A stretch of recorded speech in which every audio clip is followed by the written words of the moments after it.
Hello guys, Danny here at Partay. So I'm just going to do a quick um, video to clarify something that I saw in an upload earlier today. So I've got two black panels. One is the Diamante, the other is just a flat black panel. We use it's a Benjamin Moore product that they mix custom mix for us with a lot more particle. It's the deepest black flat that they have, and the purpose for that is for us to be able to use it as a backing for our clear PVC so that you don't have light transference from behind the screen. And that's the reason we use, their highest grade, because quite frankly, if you don't have enough particle in there, even though it's black, you'll still get some light creep through if you're using it like outside or in the middle of a room, like on a, projector screen stand. If you're using it on a wall, odds are usually you're not getting a ton of light that's coming back through unless you've got LEDs back there, and then you can have some bleed through, and that's why we use, a superior grade black flat. Now, I've got the paper on there because I don't want the information for the retailer that we utilize being displayed in this video. But I just wanted to show you real quick. Now, the statement was that, let me pull this up. So you can see the difference here. Sorry for me being in the way. It's hard a little bit because it's so bright it wants to cause the rainbow effect. But you can see, you can get an image on black flat. You can get an image on it. And it I don't know. I think it's according to what you think of it as to whether or not it's a good image. But the statement that I heard was that it's due to oversaturation of contrast. Well, it's not saturation of contrast, guys. You've heard me talk about absorption in the past. So this is basically the result of heavy absorption of light. So it's absorbing a lot more light, which means that less is being reflected back to you. So that's due to absorption. Oversaturation is what happens. Now, the mix that individual is using to coat the surface of a black screen is, now I'm just going to take a swag here, guys, but my best guess is that it's just a mixture of some sort of poly with mica or metallic flake, and then added to that some small drops of black, something that'll actually just give it some reflectivity on the surface. That's the reason the more you spray, the darker it'll get, because there's enough black in there to give it some tone. And then the more you spray, the darker it's going to get, right? But if you just go over it with a light coating, then you just get a lot of high reflectivity. Now, that sounds great on the surface. The problem is that that's where the oversaturation comes in. That's why you see the white levels on that screen looks like the white level is really just one giant hot spot.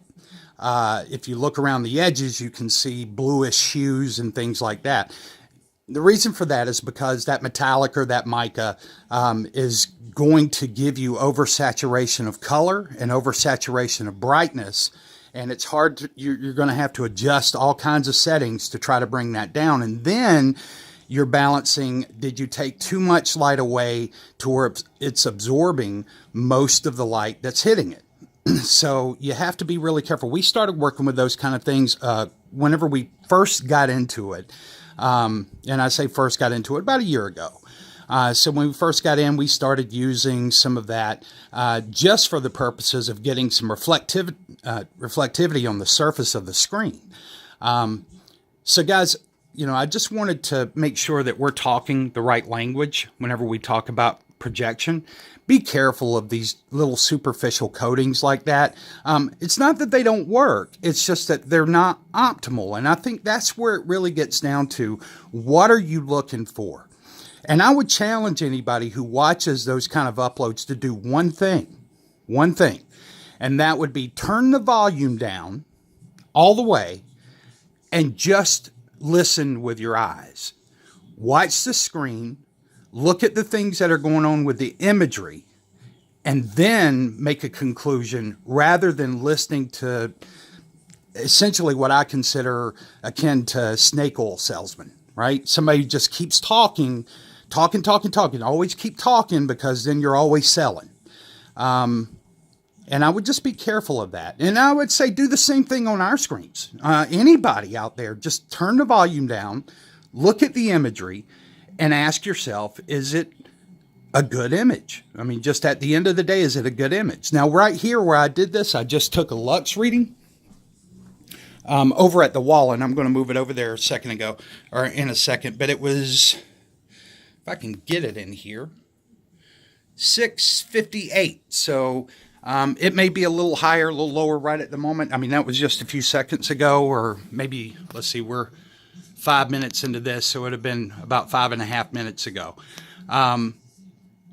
But I would always state that you need to base your foundation of what you want in your projection off imagery, not what folks necessarily tell you. And that includes myself. Okay. I give you information as I learn it because I believe in sharing knowledge. I believe that it's a great thing to do. And I think the more educated you are as, projection aficionado, the better the imagery that you're going to have in your own home.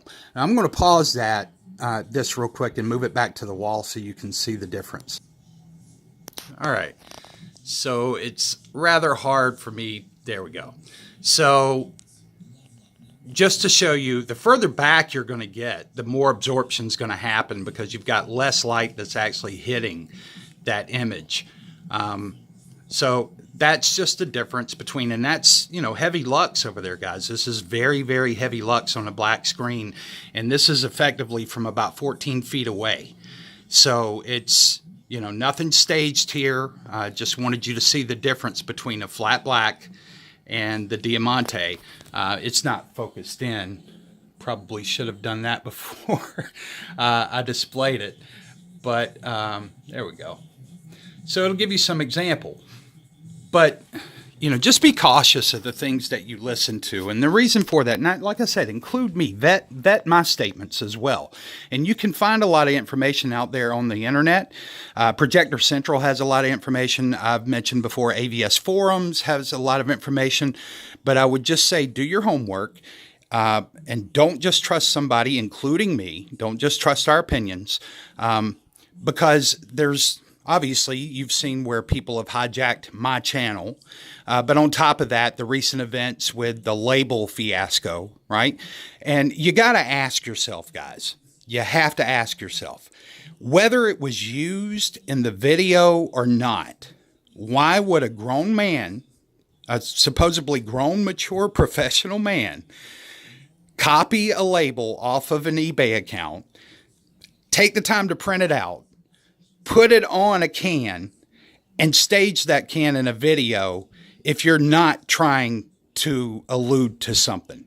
Okay? That's not incidental. No one would go to the trouble of creating a can with a label unless you're trying to say something, right? I mean, bottom line, you're trying to say something. So whether it was used or not is inconsequential. It's kind of like you just went along with the bank robbers to watch them rob the bank. Sorry, you're still as guilty as if you had a gun in your hand and pointed at somebody. So, I've learned that there is a very heavy pit of bottom feeders in this line of business. And I have to laugh, guys, because this is projection. We're not solving world hunger. We're not trying to solve world peace. It's projection.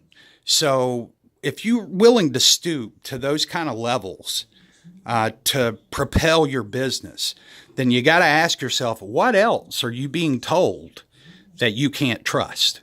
So I'll leave it there. Had a great conversation with Crow the other day, and Crow, thank you.